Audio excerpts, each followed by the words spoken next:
He says, well, we'll certainly try and win again, but it's not going to be as easy as everybody's been saying, because in the last couple of races, BMW and Volvo have shown that they are going to be very strong rivals. They haven't managed to win because of a number of problems, one of which, incidentally, was Giovinazzi punting off Ricard Rydell.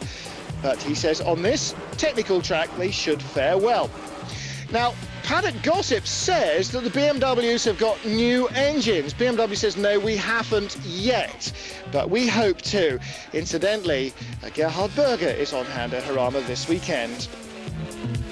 Actually, we need some more power, and our engineers from BMW are really working hard, and I think for the next race, of course now we can change for the next race a little bit to the engine.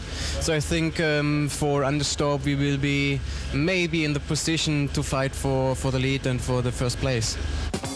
Now, what he's saying is that you're only allowed to change your engine every other race. Ricard Rydell here in the Volvo, punted off while actually in the lead for a moment in Brno, has had to take an engine change here and will start from the back of the grid because he has had an engine problem after qualifying. We had a little bit of a problem at the end of Brno, and we had to change the engine, so which means here at Jarama we had to start from the back. The bad thing is that we don't think it's as good as the one we had in Brno, because we're working really hard to find development, and we don't have a good spare engine, so we might have a little bit of a problem here at Jarama. Well, this is Fabrizio Giovinazzi punting the leader off at Brno. The leader was Ricard Rydell. He'd just gone by him. I guess I have to hope for some accidents at the front of me, and that I don't have any problems in the race and can finish 6th. At Brno I started from the back in the second race and managed to finish 6th. And if I can do that in the first race, then of course I'd be on pole position for the second race, but we'll see how it goes. That's because the top half dozen are reversed for round 2. And don't forget that Ricard is not on his own here. His teammate James Hansen going strongly in the other Volvo now that he's actually got a race under his belt from Brno.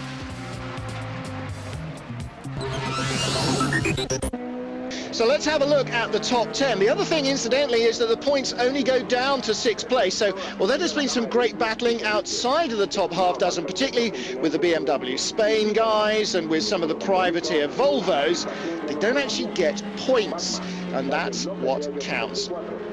In 10th place is the number 5 BMW Spain entry, and that will be good news for ex-Grand Prix ace Jordi Hane. In 9th place, the number 7, Tom Coronel. He is racing for Carly Motorsport, Team ISAT, BMW Team Great Britain. Still no word, incidentally, from BMW Great Britain in Bracknell as to why there are no British drivers in the 3-strong Team GB entry. Getting bored asking now, I think I'll just give up. 8th place is the Volvo of James Hansen. Don't forget, Hansen was due to race in the opening 2 rounds at Manicourt and Silverstone. The car didn't particularly feel like playing the game, but he did race and raced well at Brno with 2 top 6 point scoring finishes ahead of Ricard Rydell in both races in 5th spot, and he's looking to improve here a little after doing some testing and learning the ropes from Ricard. 7th place, car number 15, and do you spot Spanish colours again on the roof? Yes, indeed you do. This is the Alfa Romeo of privateer Louis Villamil. Well, Villamil, along with Paolo Ruberti, has been the quickest of the non-Nordauto GTA racing Alphas, and the 155 GTAs, you have to say, are probably not exactly as quick as the Nordauto cars, but they're as quick as the best of BMs. 6th place then, Ricard Rydell in qualifying, so 6th and 8th for the S60s. And on this circuit, with its predominantly medium speed to slow speed corners, but lots of inclines, Volvo treating its tyres very nicely, but finding, as Ricard said, that the engine that they've had to change to after its bedding in session at Myra, not quite as strong as the one they had to take out. 5th place, Paolo Ruberti. Mentioned him earlier on, the Italian colours on the top of the car, of course. Paolo Ruberti, ex-Formula 3000 driver, and becoming very much a thorn in the BMW side in this bright yellow Alfa. And looking forward to him getting in amongst the big works teams out front, which I think he very much deserves to do. Fourth place then, here we go. It's Schnitzer BMW versus Nordauto GTA Alpha time, isn't it? Fourth place is Dirk Müller. Now, Dirk Müller is third in the championship and has outraced and indeed outqualified teammate Jörg Müller for most of the season so far. He's had the best of Jörg in all of the half dozen races. Unfortunately for Jörg, it was Dirk who paid off best when Jörg was leading and went off at the front of the field in Brno last time out. But Jörg Müller is determined not to be overshadowed by Jörg Dirk.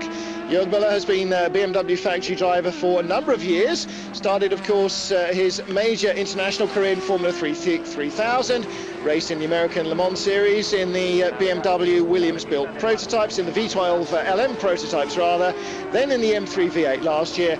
Now he's here, third on the grid. And that means no surprises. Alpha's out front, but there was a great battle right to the death in qualifying between the two Nordauto GTA racing cars. Larini taking pole position on his final lap, and then in a very Schumacher Barrichello kind of style, it was his teammate who came across the line after him with an even faster lap, who nailed pole position.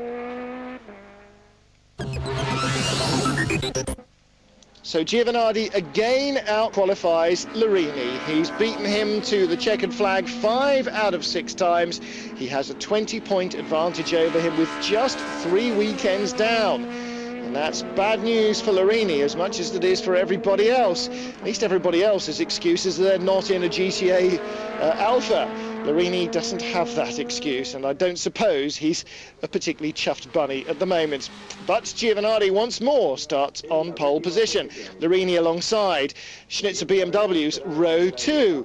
Privateer Alpha and Volvo on row 3. And on row 4 is another Alpha and another Volvo.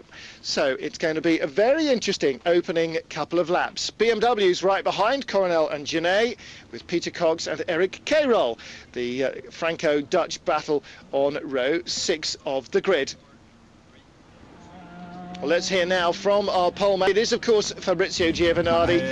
He's getting so used to it. He says, yeah, of course, happy to say that in pole. And I hope that our rivals will be able to challenge us. But at the moment, the car very strong, and it's been quite simple, he says, to put it on pole.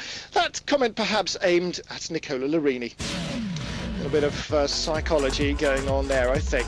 So that's what's happened on qualifying day in the GTs and in the touring cars. Don't forget, you can pick up all the highlights tomorrow. FIA GT highlights in the evening. 7 on the continent, 6 in Europe, and the touring car races will show you the first race, then the second race in quick succession at 2:15 British summer time, by which time, of course, England will have beaten Sweden, and anybody who's still awake and sober will be enjoying the hope, perhaps, of another Lister victory. Well, we'll look forward to some very exciting racing. Jarama was a real barnstormer of a meeting last season, and we've already seen in the Formula Renault race that nobody is holding back this year. Join myself, Martin Haven, for tomorrow's racing. Until then, it's goodbye from me. Bye-bye.